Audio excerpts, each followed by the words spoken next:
Today, it's the 4th webinar in the Procurement on Demand series that we're running. It's hosted by Martin Newman today. I'm Anna, I'm part of the inquiries team here at the Oxford Professional Education Group.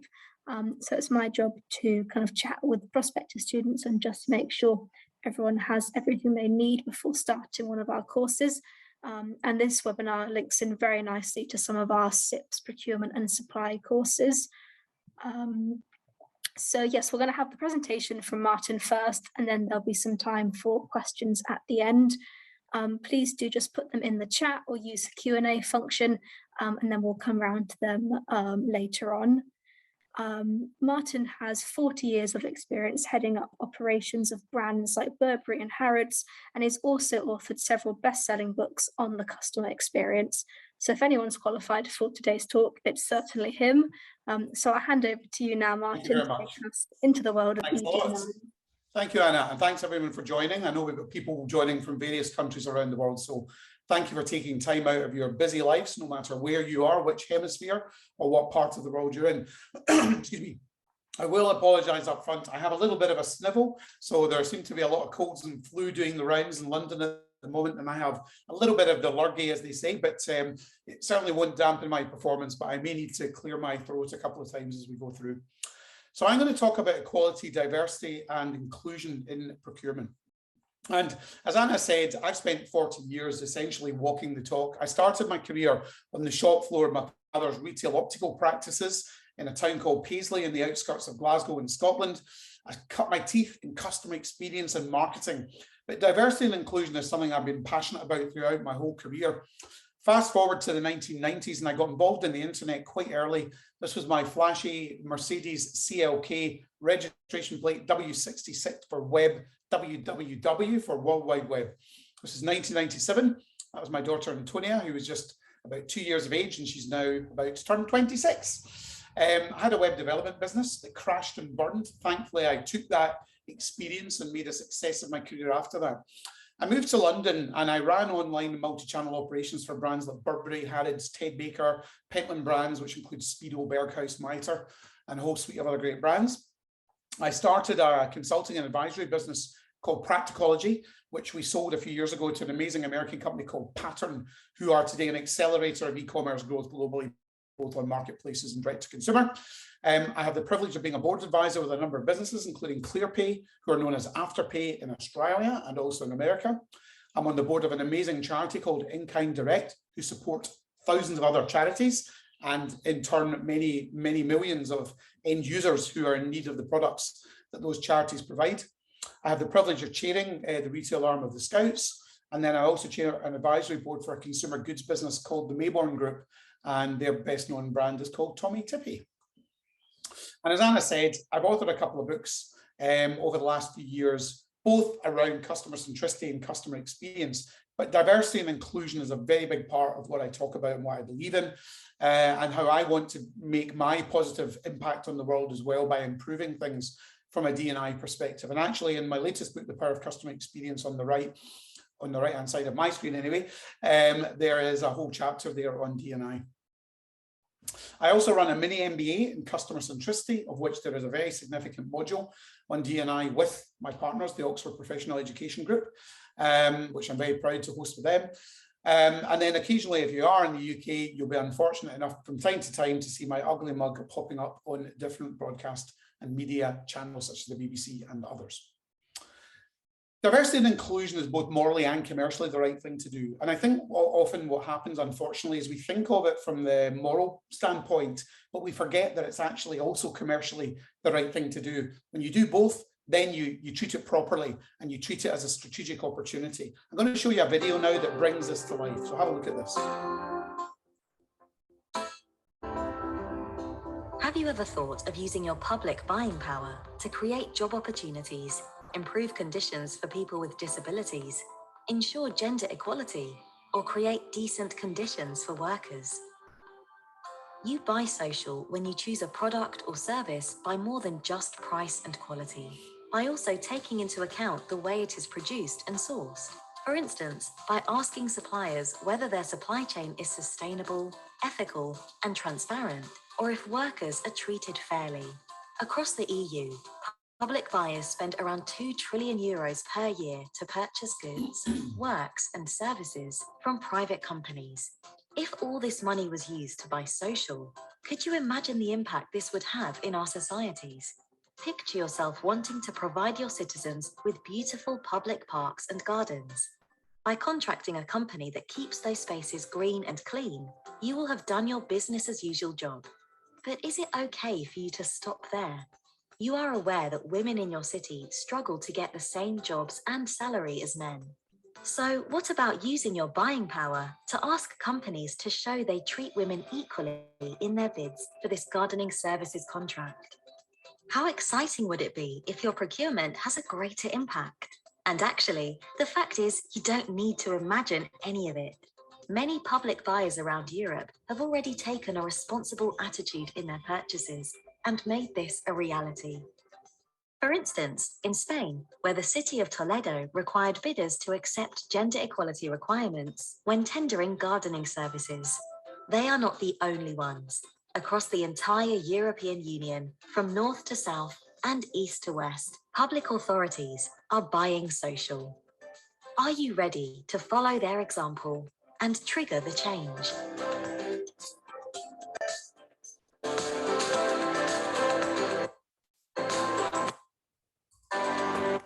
Sorry, let me just move on from that. So nice little video that I think sets the scene, doesn't it, in terms of how you can turn diversity and inclusion into something very positive to address some of the gaps and some of the issues that there are around D&I, which I'll talk more about as I go throughout the presentation. The first thing I wanted to just, and it's not interactive, but I'll leave you with a thought and a question to have a think about afterwards. Is procurement in your organization, is it really strategic? Is it about getting the best price, or is it about finding the best partner? Because I often think, with my experience in the retail industry, that, you know, as somebody who's been both on the client side and for equal amounts of time on the service side, that I don't think we necessarily always focus on building great partnerships. We focus on getting the best deal, which can often be to the detriment of the business that we're working with. With an access, or sorry, should I say, with access to a broad range of experiences and perspectives, the more diverse suppliers that you can engage with, they can potentially outperform their counterparts and find creative solutions to supply chain disruption. And many businesses, obviously, during the pandemic, actually about 95%, reported having sourcing and supply chain disruption as a result of the pandemic, and turned to smaller, diverse suppliers who were able to help them ensure that they could keep their business going, that they had business continuity. According to a 2019 study from McKinsey, more diverse companies outperform other businesses by 36%. I've got some more stats to follow in a second on that. The approach to ED&I, equality, diversity and inclusion in procurement, I believe, emanates from your business culture. So I would urge you not to think about ED&I on its own, and certainly don't just think about procurement on its own. Think about the culture of your organization, because there are many elements that contribute towards having a good culture. And of course, being and having the right focus on ED&I is one of the things that you need to do, which we'll talk more about. I don't know if any of you have seen this or heard this quote from Peter Drucker, the great strategist, who said that culture eats strategy for breakfast. And what he means by that, or what he meant by that, is that you can have the best strategic proposition, you could have a great deck, you might have paid McKinsey a lot of money for a great piece of strategy that sort of sits and exists on a really interesting, you know, set of PowerPoint slides or a PDF. But in reality, that will never be more powerful than the culture of your organization. So you can have the best strategy, but if you've not got a good culture, you'll never be able to successfully implement it, which is why I don't think you can afford to think of ED&I on its own. It's part of a broader set of things that you need to think about. One of, excuse me, one of which is having a people first culture and how you look after people within your own organization. And I really believe that today, particularly when I look at the retail industry, I think too many organizations put profit before people. You know, I remember when I was growing up in retail was a career. And if you look at some of the great, or think of some of the great names that still exist in and around the retail industry, you know, today, Sir Terry Leahy from Tesco, Andy Bowen from Asda and others, they started their careers on the shop floor, the businesses they worked in, and they worked their way up. Do we really believe that's still achievable in a retail organization today? You know, I don't think we pay people properly. Sometimes we do what Argos did here, where we rip up contracts and we try to rehire people on poorer commercial terms. We don't train them, we don't develop them, we don't show them that there's a succession plan. And guess what? They don't deliver the experience that customers are looking for, and they don't hang around very long either, because we don't create the right environments for them. But all of this transcends into how customers view the brands that they're buying from. 68% of customers will not buy from a company, whether that's a direct-to-consumer business or somebody selling to another organization. 68% of customers will not buy from companies that have poor ethics. Likewise, 80% of customers are more loyal to companies with good ethics. So it's common, you think it's common sense, and yet there's far too many, I think, organizations not really seeing the upside of having a great culture, having the right ethics, focusing on their people and creating the right environment for them, being diverse and inclusive, and so on. And this young lady here, Greta Thunberg, and her like Generation Z, of which I have one at home and I have one on the cusp of Gen Z Millennial, and I'll talk about them later. They will hold us to account, and they're your customers today and very much in the future, because the majority of your consumers in 5 years' time or 6 years' time will come from Gen Z and Millennial customer segments. The other thing is that you're just building on that whole premise of putting your people first. Their experience, the experience that your employees have within your organization, I believe, is just as important as the experience you think about that you deliver for your customers. Take a brand like Hyatt, who maybe have not always been so focused on this. These days, housekeepers, people who clean the rooms in the hotels and their properties, they can leave if their work gets done early, or they can clean more rooms to earn more money. But they are empowered, they're in control of their situation at work. Staff are offered a minimum 8 weeks of paid leave if they're a primary caregiver. You get a sense, or immediately, don't you, that this is a brand that cares about its employees. And that will absolutely be manifested in the experience that customers get when they go to their properties. Patagonia, one of the leaders in the outdoor space, a cause-related, a cause-driven business. They offer on-site childcare. They even encourage their employees to surf when the waves are good. Yes, even during work hours. Can't imagine wanting to do that in Scotland anytime soon. Employees need to be trusted. You know, most of the businesses I've worked for in my career, I've been micromanaged. You know, I'd say I had the opposite experience of this. And I really believe that great leaders know how to get the most out of their people, and they empower their people. And I'll talk about that in a minute. But the first thing to do is to trust them. And a brand that does that really well is the Home Depot, the leader in the DIY space in North America. They trust their staff with the autonomy to give discounts of $50 to customers. And I thought to myself, when I first heard that, I was like, crikey, do I know anyone in the UK that would do that? Well, my first-hand experience of doing a lot of mystery shopping suggests that I don't think anyone does this in the UK. I went into all the DIY retailers in the UK, in London, in and around London, all the big brands. And I went in mystery shopping with a hidden camera, asking to buy a newfangled video door camera from brands like Nest or Ring. And I promise you, not a single person in any of, I went into like 12 or 16 actually DIY retailers, all the big brands, not a single person tried to sell me a single thing. Whereas if I had gone into Home Depot, I could be pretty confident, because they're empowered, to make sure I don't walk out of there and go somewhere else, that they're trusted to give me a discount if they feel that's going to make the difference and capture my sale. Timson, which is a brand in the UK where you would get your heels, your shoes reheeled, your shoes resold, your keys cut. They trust their colleagues on the front line of their branches. Doesn't matter who it is, doesn't need to be a branch manager. Anyone working on the counter that deals with customers in their stores is empowered to give a refund, or to give I've forgotten the right word now, to give customers up to £500 compensation. That's it, if there's been a problem. So if they've had their Manolo Blahniks ruined by the person that was rehealing them, they can reimburse that customer up to £500. But they're also empowered to change prices. Wow, imagine empowering staff in the local branches of a national retail business to have that sort of decision making and not have to go up the chain of command to ask for permission to do it. So I believe that great leaders facilitate and empower others to do their jobs. Going back to Timson, this is their upside down management model. Now, you and I both know, we all know, that in most strategy decks and most decks that exist at our board level within our organizations, this pyramid would be upside down, wouldn't it? The board would be on the top, customers would probably be on the bottom. And what they're saying, to what Timson are saying, is it's a family business, by the way, when you can tell in terms of how, you know, the care they demonstrate for their employees and their customers. that the management are there to facilitate their employees, not to tell them what to do, but to facilitate and enable them and empower them.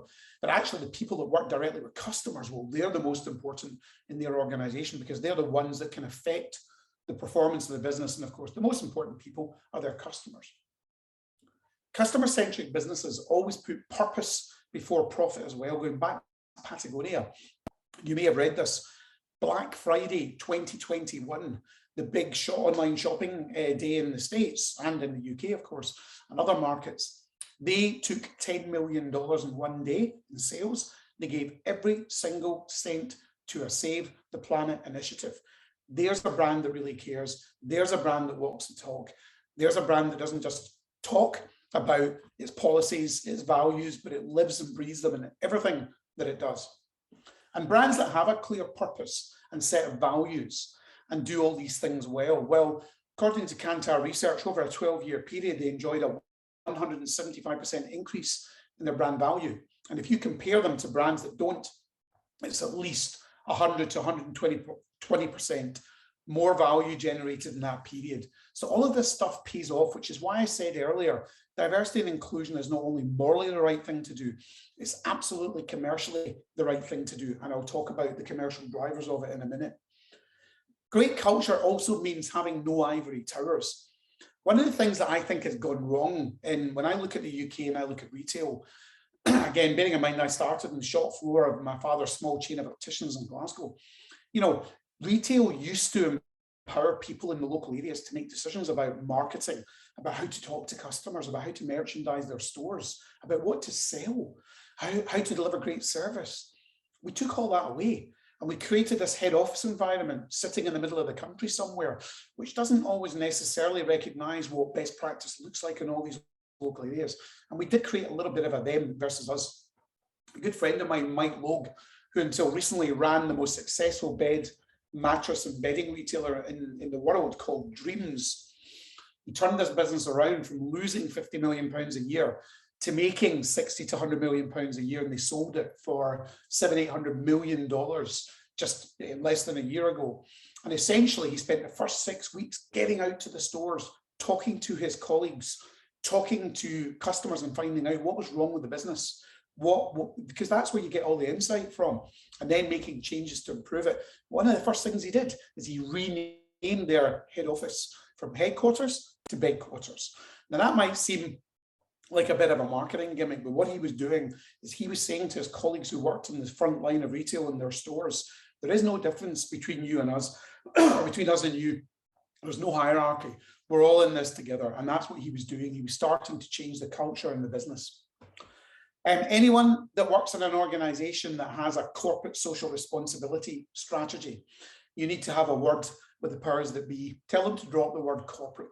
Because the minute you talk about CSR and corporate social responsibility, in my experience, it's much more about ticking a box and satisfying shareholders or putting something in an annual report that demonstrates you're doing something about this. And it's not really about being a truly socially responsible business. I'm going to show you a video now from another great business, Best Buy, one of the most successful electrical brands, retailers in the US, North America, and their approach to equality, diversity, and inclusion. So have a look at this. A key pivotal part of my life was deploying and leading soldiers on the ground in Iraq, engaging with cultures who I had no understanding of. That kind of opened my eyes. What inspired me to join Best Buy is my uncle was a GM, the first Black GM for the company, actually. When I started working for Best Buy, and what mattered a lot to me is being able to feel comfortable in my skin and who I was. I think diversity is vital. I think it's not only important, I think it's vital for growth. Building this inclusive environment where each of us can bring our full selves to work, I think is the absolute foundation of who we are as a company. If we hire people from all walks of life, from different upbringings, they'll be able to keep ideas flowing through our company. The work is more rich when you have different people contributing. Diversity comes from more than just race or color. It also comes in age, it comes from affiliation, it comes in status. I'm talking about diversity of thought, diversity of gender, It's really just having the courage to have a conversation where we can be on different sides. Let's respect each other's side, and so we can understand where we come from. The thing that I like the most of what you said is to respectfully challenge people. I'm optimistic, but it's going to take work and time and commitment on your part, on my part. I think we'll know that we finally made it because we won't have to talk about it anymore. When you could just walk into a store and see it, when you can walk into an office and see it, I think that's when you know that we have gotten to a place where we need to. Let's talk about what's possible. If we get this right, let's imagine the kind of company we can build.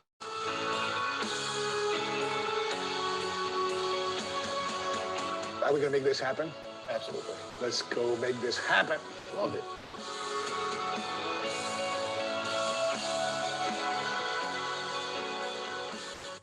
Nice video. I wish I'd had him as a boss at one point in my career. It seemed quite inspiring. Let's talk just for a minute about the here and now. So what's actually happening my watch is talking back to me now, from a diversity and inclusion perspective. So I talked earlier about Gen Z, Generation Z, those born after those born after 1996. 48% of Gen Z are from a racial or ethnic minority, and actually they will be the majority of the population in the United States in the next few years. So that's one thing for any business to think about. Diverse companies enjoy 2.3 times higher cash flow per employee than those companies that are not diverse. Diverse management has shown to increase revenue by nearly 20%. Gender diverse companies, in other words, companies that have a good mix and the right mix of gender, are 15% more likely to beat their industry median or the financial returns of the industry median when it comes to their competitors. More than 3 out of 4 workers prefer diverse companies. However, as of today, believe it or not, men are twice as likely to be hired versus women. So we saw that in the video earlier. Can you believe that? 2022 and men are twice as likely to be hired against women or versus women. And only 23% of the C-suite, the C-level execs in our businesses, only 23% globally are women, and only 4% of those are women of color. So clearly there is an issue.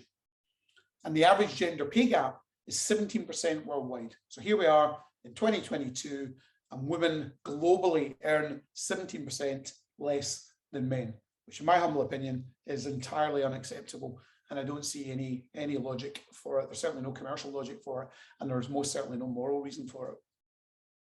And yet, women drive 70 to 80% of all consumer purchasing decisions. So I live with 3 women. I have a wife and 2 daughters. I'll talk about my daughters in a second, and I have a female dog called Lulu. So actually, I live with 3 women, and I can tell you that they do absolutely make all the big decisions around what we buy as a family from a consumer perspective.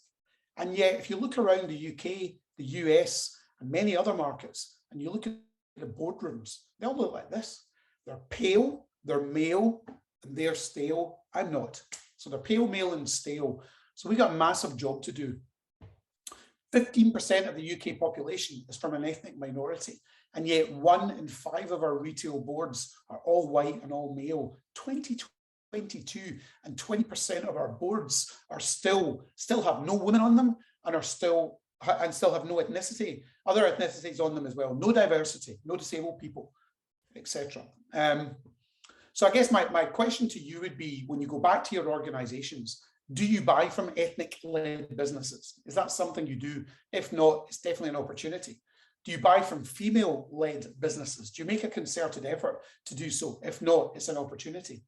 Do you buy from organizations that have disabled workforces? If not, it is most definitely an opportunity. You may or may not know, but if I just talk about the UK, there are over 14 million disabled consumers in the UK. And when I tell people that, they're always surprised. I was doing a keynote in Australia about a month ago, about 5 weeks ago, and I said there are over 4 million disabled consumers, 4 million human beings in Australia who are disabled. And they go, really? You know, because obviously everybody thinks about overt disability, i.e. somebody in a wheelchair or somebody with a guide dog. But the reality is not everyone has an overt disability. So these 2 good-looking women here are my daughters, Saskia on the left and Tonia on the right.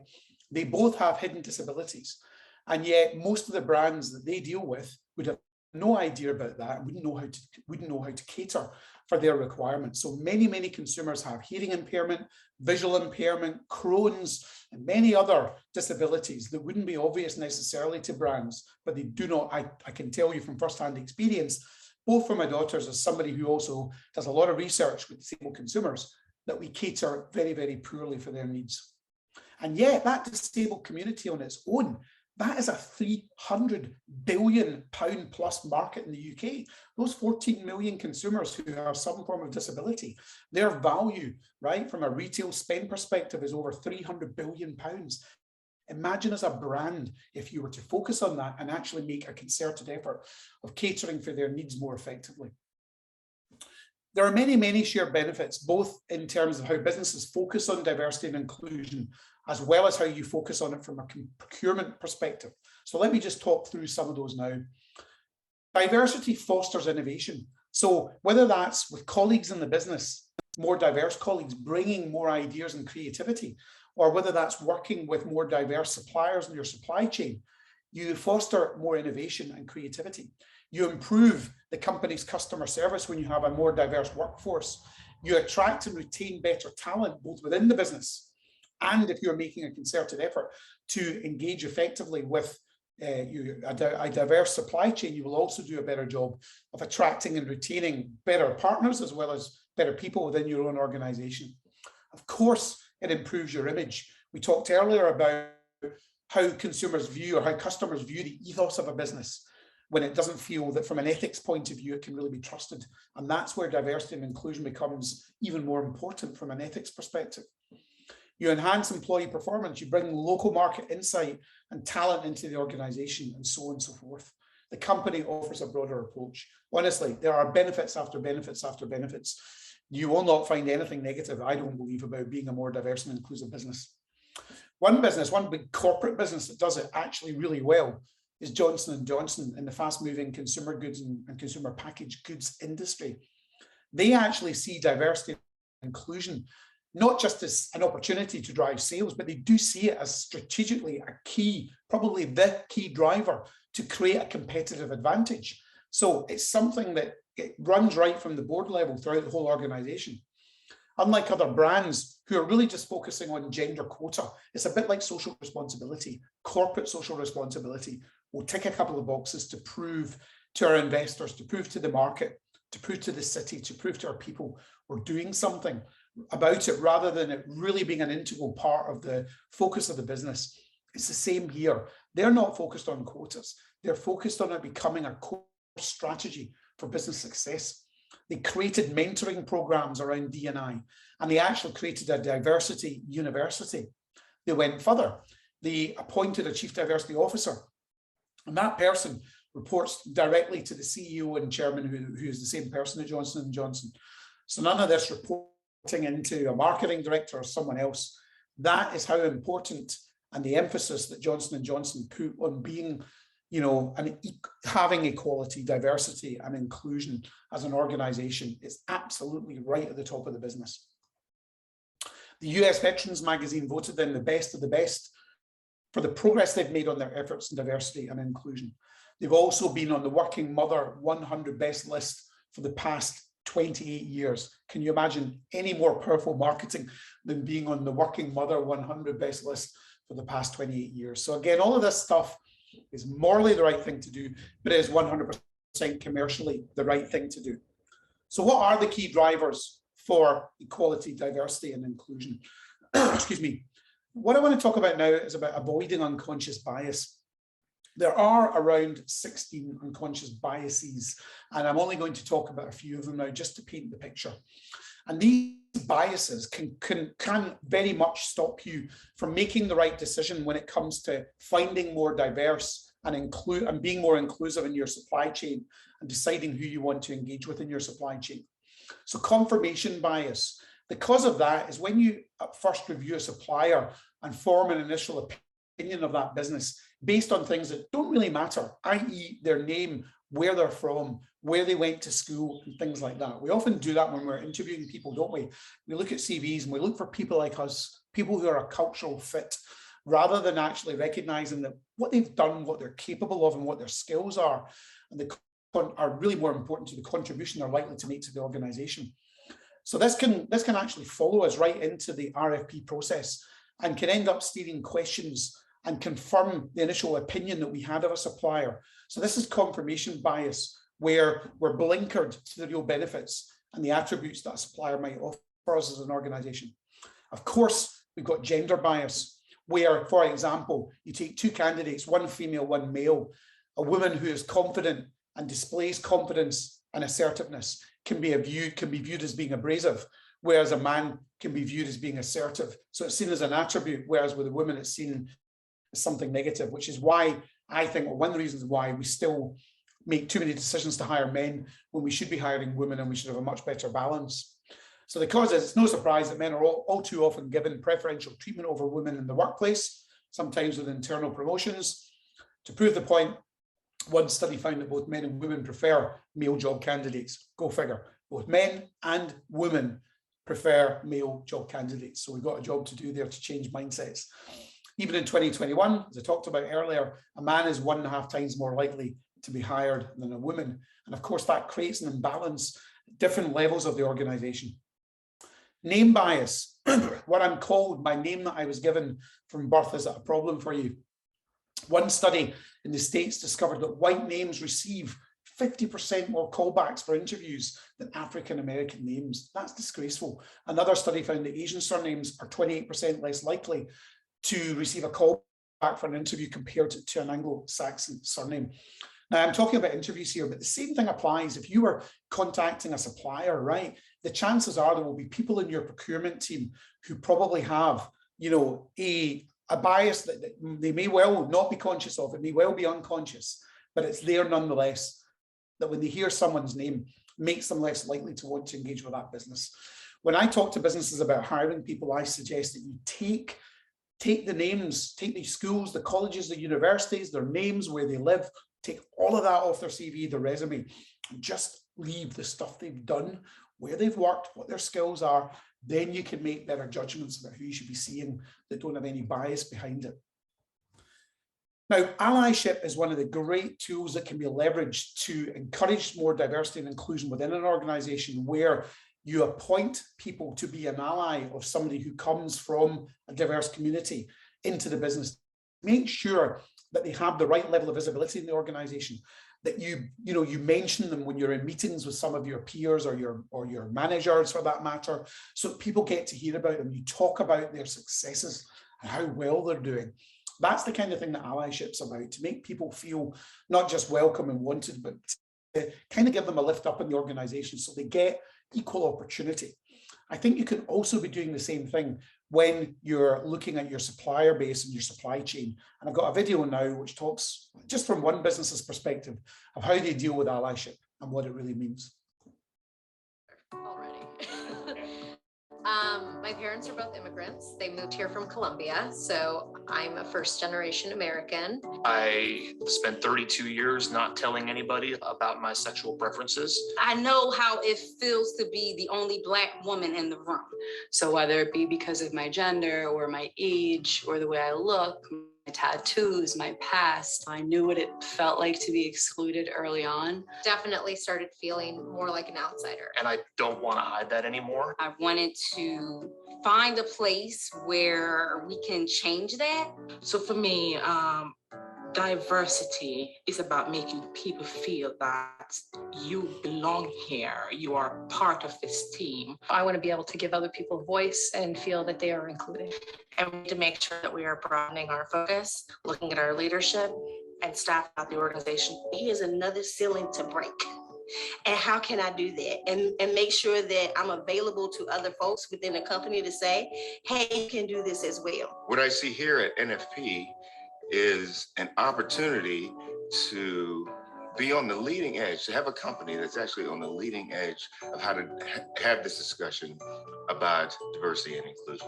To guide others, to support others in their endeavors, and to advocate for them. There are a lot of companies that just aren't doing this. It's really my job my responsibility to use my voice to help other people who don't have a seat at the table or who don't feel like they can raise their voice. It's really about making sure that we just don't leave people behind. We've made strides, but it's such an important thing to be proactive about.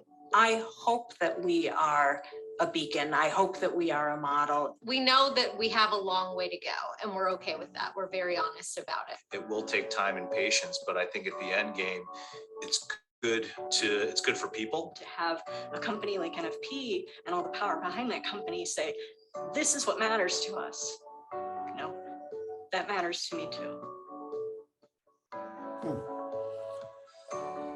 Love that. And you can tell it's entirely authentic. I mean, I know it's a corporate video, but it's entirely authentic. And, you know, there's a business that recognizes the value of doing it. They recognize the moral impairment to be more diverse and inclusive, but also the value of doing it and bringing all that great diverse talent together and ideas and perspectives and what that could do, but also having the authenticity to say they're not there yet, they're on a journey.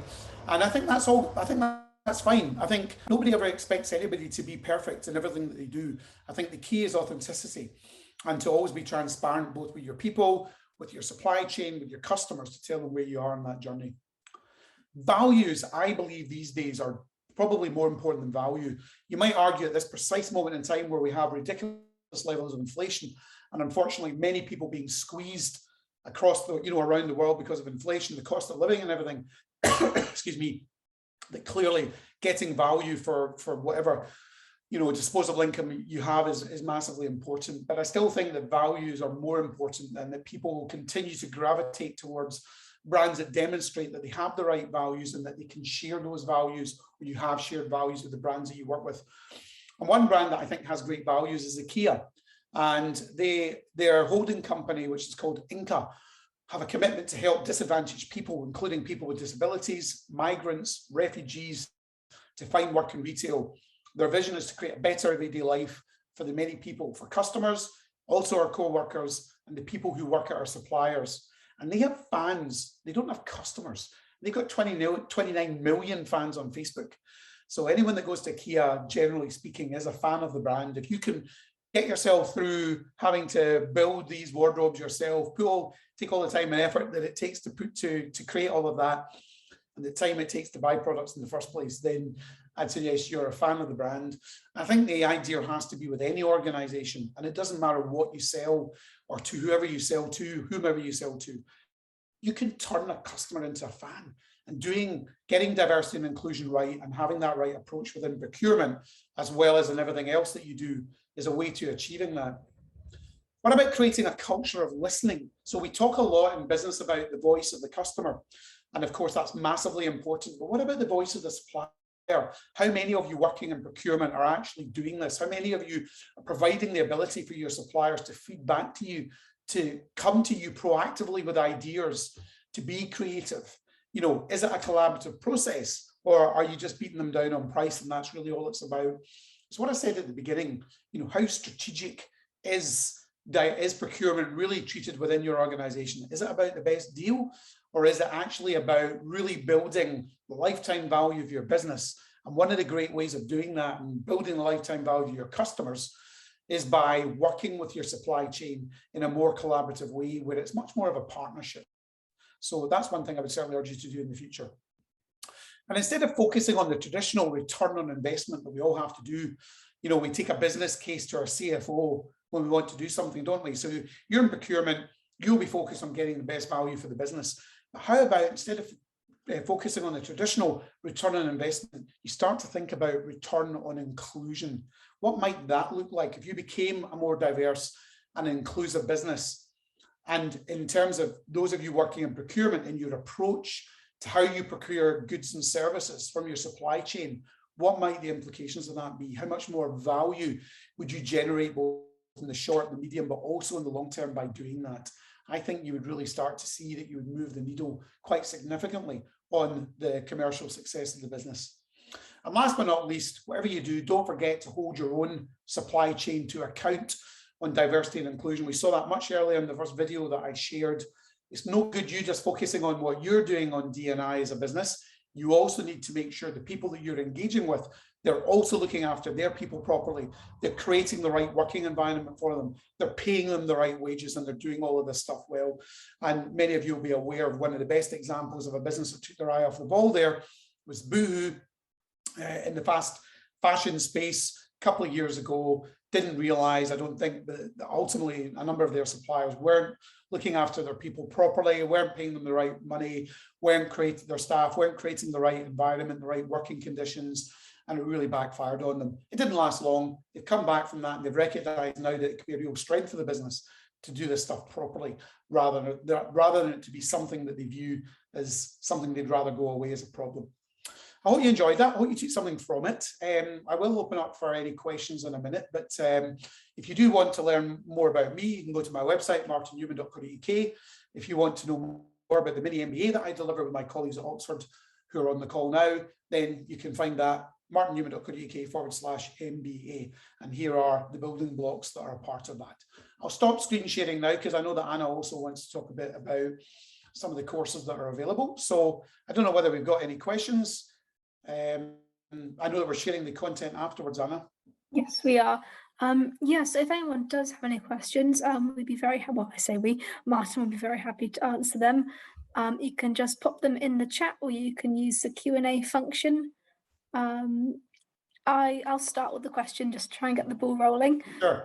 What would you do if you're kind of in supply and higher up the chain, like in management, they weren't very keen on promoting ED&I, but you personally were, but you didn't have very much power to kind of put that into practice yourself? Well, I think I would do what I've done today. I would bring case studies of brands who do it, and I would align it with their commercial performance. You know, when I'm going through my mini MBA and I talk about all the building blocks like D&I or, you know, social responsibility or whatever it is, I always align it back to how well those businesses are doing. So it's not a fluke that businesses that do this well generally are more commercially successful. And when you look at the brands that don't do it well and actually have bad behavior, you can very often see a very clear dip in their commercial performance.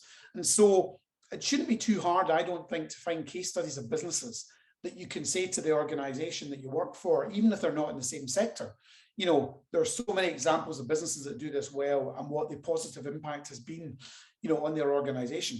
You could maybe even encourage some people from other businesses to come in and talk about it, come in and talk about, you know, how they've changed the mindset of the executive level in the business and shown them the opportunity by being more diverse and inclusive. So I don't think it's the hardest thing to do. I just think sometimes you have to provide the insight in order for people to buy into it, you know. Yeah, no, that's very interesting. Do we have any other questions coming through? Not seeing any at the moment, so I'll quickly talk about the procurement courses that we sorry, Anna, just before you do, just in case, if anybody, because sometimes people don't like asking questions on a call, on a Zoom or whatever, but if anybody does, by all means, you could email me, martin@martinnewman.co.uk. If there's anything else you want to ask, I'd be more than happy to take it offline. So there you go. Over to you. No, thank you. Yeah, I was going to say that this ties in, this topic ties in very nicely to the SIPS courses that we offer. So that's the Chartered Institute of Procurement and Supply, to those who don't know. We offer level 3 to level 6, and there is, I think, for every one of those levels, there's a kind of an ethical procurement module, which is obviously very nicely linked to the webinar we've had today. I will put a link in the chat to our procurement webpage, and also our inquiries email address. If you do have any other questions, either for us or Martin, we're very happy to pass them on or try and answer them ourselves. If no one does have any questions for us at the moment, then that's absolutely no problem. We'll send out the recording and the webinar slides to you over the next couple of days, so you can watch them back and yes, get any more information if you do need it. Yep. I think that give you back some of your day, wherever you are, whether it's evening, morning, night, afternoon. Thank you very much for joining from me, and I wish you good health and a successful rest of 2022. Brilliant. Well, lovely. Thank you very much for that, Martin. That was really interesting, and we look forward to hearing from some of you soon. Thank Brilliant. you. Thank you very Thanks, much. Anna. Thank you. Bye. Thank you. Bye.